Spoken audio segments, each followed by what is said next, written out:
I'm Deirdre and welcome to the Kemp IT Law vlog.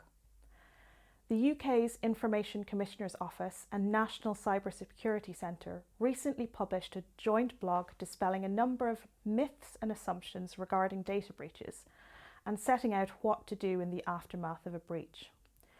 While most of the points made in the blog are a useful reminder of key principles and good practice points, there are a couple of points that are worth mentioning and commenting on in more detail.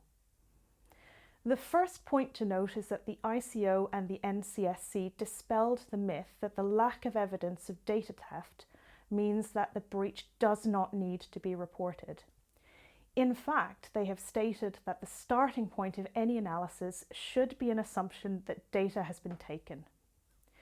From the NCSC's perspective, the assumption is based on the fact that they have seen many examples of breaches where it was assumed that no data was taken, but it shows up on the dark web weeks or months later. From the ICO's perspective, poor situational awareness is not an adequate technical control over systems and data, and the ICO stresses that it can provide support and guidance when a breach occurs. The assumption that data has been taken may be a shift in approach for a number of businesses and controllers, particularly where the tendency historically has been to delay notifications until there is evidence that data has been copied and released by the attackers. That approach, however, glosses over the fact that the loss of control over data or availability of data may amount to a reportable personal data breach.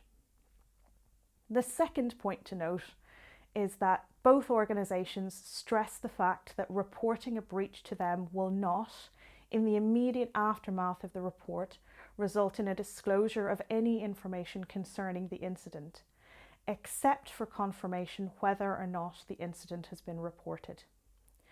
While this may provide some comfort in the short term to businesses dealing with the fallout of a data breach, it's worth bearing in mind that the ICO releases statistics summarising the breaches reported to it at regular intervals, and these reports include the name of the controller reporting the breach and other basic information in relation to it.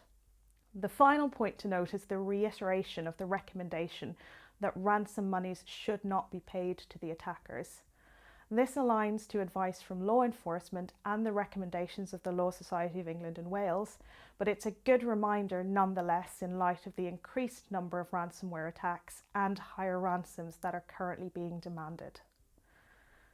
For more blogs and vlogs on GDPR and other tech law issues, please see our website at www.kempitlaw.com. Thank you.